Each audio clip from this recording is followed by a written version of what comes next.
വിദ്യാഭ്യാസം മൂല്യാധിഷ്ഠിതമായിരിക്കണം, സംശയമില്ല. പക്ഷേ തൊഴിൽ കൂടി കണക്ട് ചെയ്യണം. ലോകത്ത് തൊഴിലിൻ്റെ സ്വഭാവം മാറിക്കൊണ്ടിരിക്കുകയാണ്. ഇപ്പോൾ ഈ കോവിഡ് വരുന്നതിന് മുമ്പ്, പാൻഡമിക് സിറ്റുവേഷന് മുമ്പുള്ള തൊഴിലിൻ്റെ സ്വഭാവമല്ല ഈ കോവിഡ് വന്നതിന് ശേഷമുള്ള തൊഴിലിൻ്റെ സ്വഭാവം. ലോകത്ത് എല്ലായിടത്തും തൊഴിലിൻ്റെ സ്വഭാവം മാറിക്കൊണ്ടിരിക്കുകയാണ്. നമ്മൾ ചെറുപ്പത്തിൽ കേട്ടിട്ടുണ്ടോ, ഓൺലൈനായിട്ട് വീട്ടിൽ വർക്ക് ഫ്രം ഹോം, കുട്ടികളൊക്കെ വീട്ടിൽ വന്നിരുന്നാണ് വർക്ക് ചെയ്യുന്നത്, അല്ലേ? പണ്ടങ്ങനെയല്ലല്ലോ, അത് മാറി, എല്ലാ സ്വഭാവം മാറും. അപ്പം ലോകത്തെ തൊഴിൽ രംഗത്തെ നിരീക്ഷിക്കണം.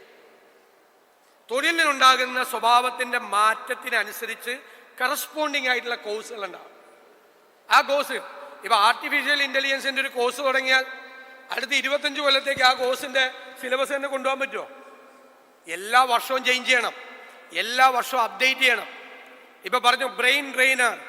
കുട്ടികൾ കേരളത്തിൽ നിന്ന് മാത്രമല്ല, ഇന്ത്യയിലെ എല്ലാ സംസ്ഥാനങ്ങളിൽ നിന്നും കുട്ടികൾ പഠിക്കാൻ വേണ്ടി പുറത്തേക്ക് പോവാണ്. അവരിങ്ങോട്ട് തിരിച്ചു വരുന്നില്ല.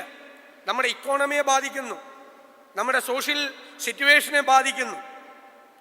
നമുക്ക് എന്തുകൊണ്ട്, എൻ്റെ ചോദ്യം ഇതാ, കേരളത്തിൻ്റെ ക്ലൈമറ്റും എല്ലാം കണക്ട് ചെയ്ത് വിദ്യാഭ്യാസത്തിൻ്റെ ഒരു ഡെസ്റ്റിനേഷൻ പോയിന്റാക്കി എന്തുകൊണ്ട് കേരളത്തെ മാറ്റിക്കൂടാ?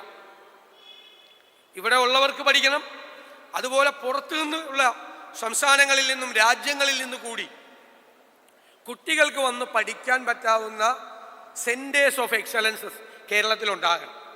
നമ്മുടെ ഈ ഇപ്പോഴത്തെ വിദ്യാഭ്യാസ സ്ഥാപനങ്ങൾ തന്നെ കുറച്ചുകൂടി പരിഷ്കരിച്ച്, കുറേ കൂടി കരിക്കുലം ചേഞ്ച് ചെയ്ത് ലോകത്തിലുണ്ടാകുന്ന മാറ്റങ്ങൾക്ക് കറസ്പോണ്ടിങ് ആയി കോഴ്സുകളെ നവീകരിച്ച് കുറച്ചുകൂടി സൗകര്യങ്ങൾ വർദ്ധിപ്പിച്ചാൽ കേരളത്തിലേക്ക് പഠിക്കാൻ ആളുകൾ വരും. നമ്മുടെ നല്ല ക്ലൈമറ്റാണ്, മറ്റ് സാഹചര്യങ്ങളുണ്ട്. വിദ്യാഭ്യാസം, ആരോഗ്യം എന്നീ രംഗങ്ങളിൽ എല്ലാത്തിൻ്റെയും ഡെസ്റ്റിനേഷൻ പോയിന്റാക്കി നമുക്ക് കേരളത്തെ നമുക്ക് മാറ്റാൻ പറ്റും, ഒരു സംശയ കാര്യത്തിലില്ല.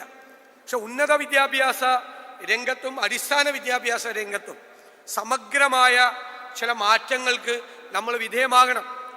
ആ മാറ്റങ്ങൾ അറിയാതെ, ലോകത്ത് എന്ത് നടക്കുന്നു എന്നറിയാതെ നമ്മളിപ്പോഴും പഴയ കാര്യങ്ങൾ തന്നെ പഠിപ്പിച്ചുകൊണ്ടിരിക്കരുത്.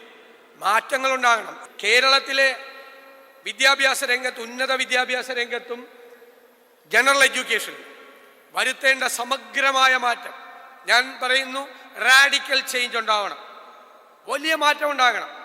ഈ പോക്ക് പോയാൽ കുറേ പ്രായമായ ആളുകൾ മാത്രമേ കേരളത്തിൽ ഉണ്ടാവുള്ളൂ.